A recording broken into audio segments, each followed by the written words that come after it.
When we think about making AI smarter, our minds usually jump to really complex stuff, right? Like advanced math or writing perfect code.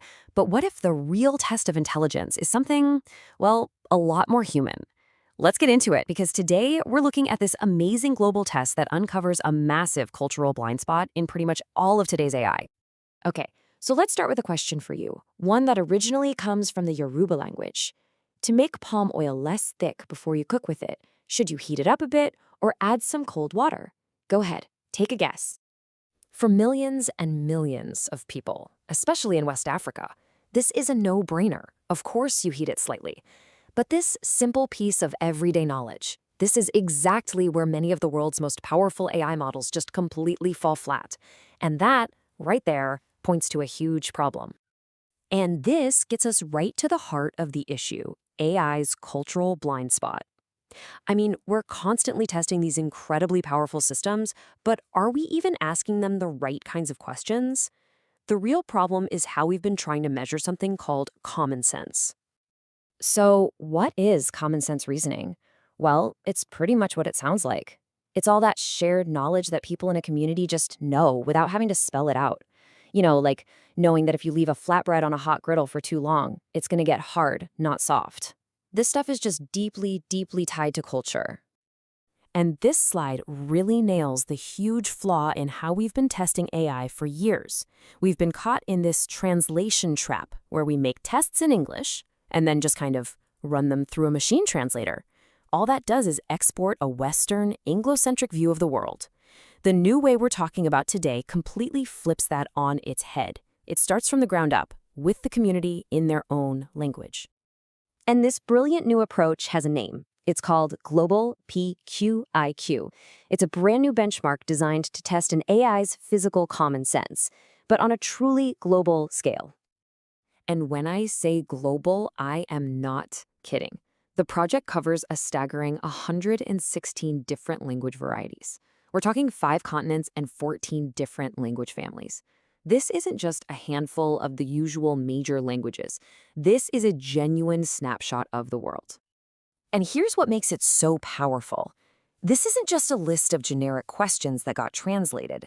Almost 60% of the questions are culturally specific. They're about local foods, local customs, local traditions. So this is a test of real-world knowledge, not just abstract logic puzzles. So what does that actually look like? Well, instead of some boring physics problem, you get questions like these. In Canada, a question about making rice flatbread. In Vietnamese, one about what their traditional water puppets are made of. And of course, that palm oil question in Yoruba. To get these right, you need knowledge that's actually embedded in a culture. What's just as impressive as the test itself is how it was made. This wasn't cooked up in some single lab in Silicon Valley. This was a massive global collaboration. I mean, just get a load of these numbers. We're talking 335 researchers from 65 different countries. And this wasn't a situation where you just pay some outside annotators who don't really have a stake in it. No, these were NLP researchers, linguists, and academics who were contributing their actual expertise and getting co-authorship in return. And the whole process was so meticulous. Researchers wrote brand new questions in their native languages, making sure they were culturally on point. Then, other native speakers checked every single one to make sure it was perfect. This was never about speed. It was all about authenticity and quality. And here's a really fascinating detail from the project. A few of the teams tried using AI to help generate the questions. And the result? The AI's attempts were, and I'm quoting here, consistently inadequate. The AI just couldn't grasp the cultural nuance it needed. It really just goes to show why this human, community-first approach was absolutely essential. All right, so the big moment. We have this global, culturally rich test built by hundreds of experts. So how did the world's most advanced AI models actually do? Let's take a look at their report card. At first glance, the results look pretty good. The top model, Gemini 2.5 Pro, scored an impressive 91.7% accuracy on average across all 116 languages. You might look at that and think, okay, great, problem solved, right?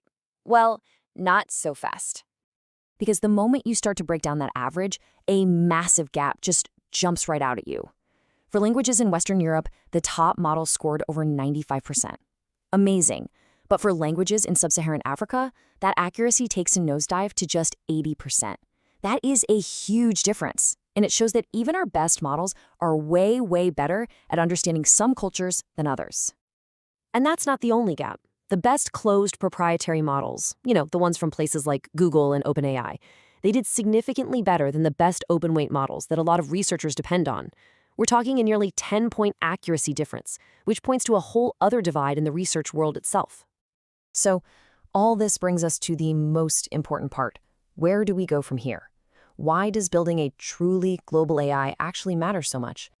I think it's because we've been so focused on these expert-level tasks that we've kind of forgotten about the basics. The real challenge, the true test, is building an AI that gets the simple, everyday, common sense of people in Lagos and Lima just as well as it does for people in London. And this work is far from done. The team behind Global PIQA is already planning its next steps, like creating a translated version of the test to really zero in on these cultural gaps. And, of course, they're expanding to even more languages. The goal is super clear. Keep pushing for more equitable and globally aware AI, all led by the community. So I'll just leave you with this question to think about.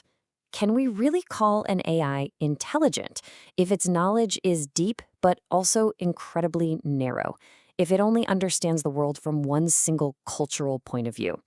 I think this project suggests the answer is a pretty clear no, and that the future of AI has to be just as diverse as the world it's supposed to serve.